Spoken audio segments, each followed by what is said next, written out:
And it's unfortunate because you're you're really disconnected from the real world. There are people I met who are sympathetic to the revolution, sympathetic to the Constitution.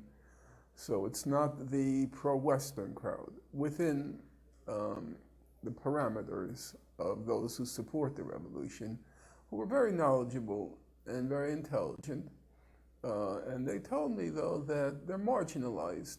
That is, you're allowed to say anything you want on unimportant things. Right. But the moment you touch the significant issues, for Right. example, the fallibility of the supreme leader, then That's a you red line. can't say it. Yeah, it's a red line.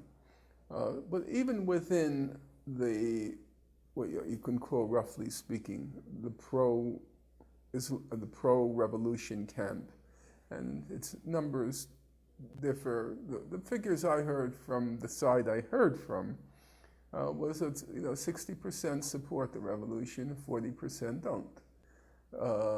Of this 60% that do, there's a hardcore of about 20 or 30% who really support it, as in we're going to give our life for it. And then, of course, it starts gray areas Right. start to set in. I don't know, but it's clearly divided.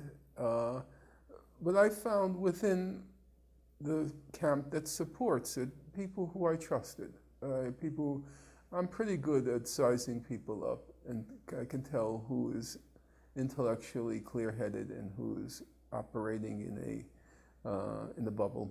Right. I met the people. I can't say that they were happy there. I was just saying that I can't say the fellow was happy there. But